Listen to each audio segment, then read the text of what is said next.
అనేక విషయాలు పెట్టడం జరిగింది. ఒకసారి అజెండాలో అనేకమైన అభివృద్ధి కార్యక్రమాలకు సంబంధించి అజెండా పెట్టడం జరిగింది. ఇప్పుడు ఈ కౌన్సిల్ మీటింగ్ జరగకపోవడం వల్ల ఇవేవి కూడా అమలుకు నోచుకోవడం లేదు.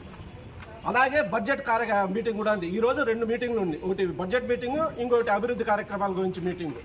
ఇలా ఈరోజు ఈ మున్సిపల్ మీటింగ్ వాయిదా పడింది. దీనివల్ల నష్టపోయేది ప్రజలే.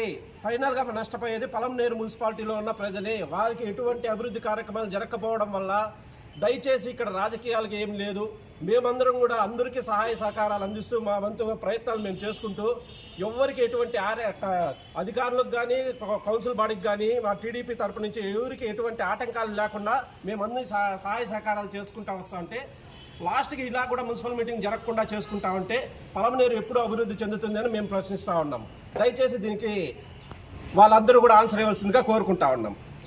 మున్సిపాలిటీలో బడ్జెట్ మీటింగు మరియు సాధారణ మీటింగు ముందనేసి దాదాపు ఒక వారం రోజుల ముందు కౌన్సిలర్లకు అందరికీ కూడా చైర్పర్సన్ గారి ద్వారా అందరికీ సర్క్యులర్ పంపించడం జరిగింది. అందులో బడ్జెట్ విషయాలు కానీ లేకపోతే అభివృద్ధి విషయాలు కానీ చాలా పెట్టి పంపించారు.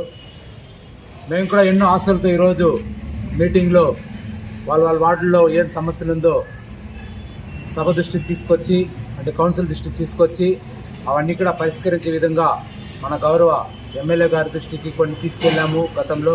అలాగే ఇప్పుడు కూడా కొన్ని తీసుకెళ్తాము అనే ఆశతో మేము అందరి దగ్గరికి వస్తే వైసీపీ పార్టీకి సంబంధించినటువంటి కౌన్సిలర్లు ఒక్కరు కూడా పాల్గొనలేదు.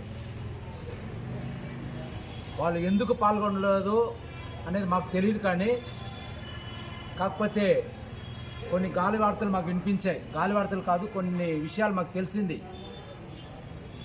వీళ్ళు కౌన్సిల్ బోర్డులో ఉన్నారు కాబట్టి గత ప్రభుత్వంలో వీళ్ళకి ఇష్టం వచ్చినట్లు కొన్ని అక్రమాలు చేశారు.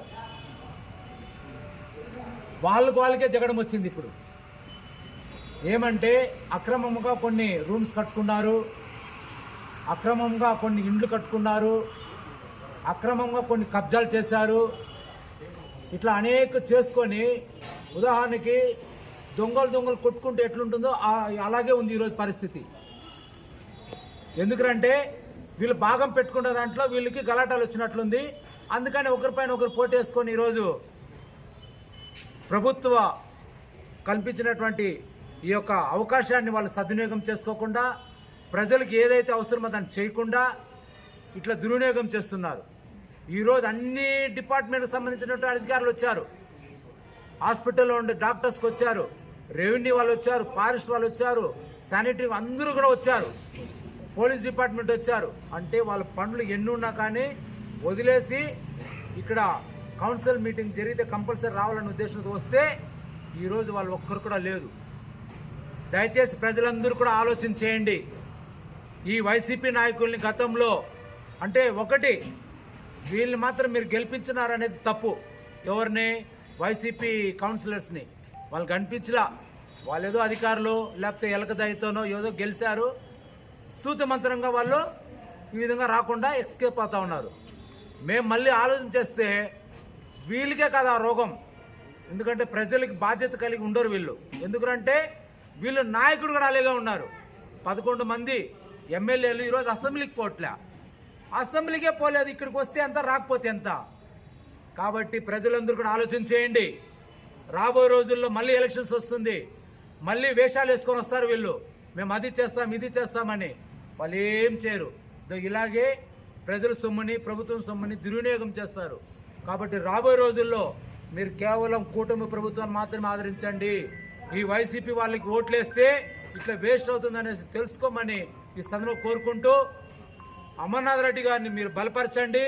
అమర్నాథ్ రెడ్డి గారు ఈ యొక్క పలమనేరు మున్సిపాలిటీని ఎంతో అభివృద్ధి చేయాలని ఉన్నారు. కాబట్టి మీరు అందరూ కూడా సహకరించినట్లయితే ఖచ్చితంగా ఈ కూటమి ప్రభుత్వం అమర్నాథ్ రెడ్డి గారి ఆధ్వర్యంలో ఖచ్చితంగా డెవలప్ అవుతుందని తెలియజేసి అవకాశం ఇచ్చిన మీకు అందరికీ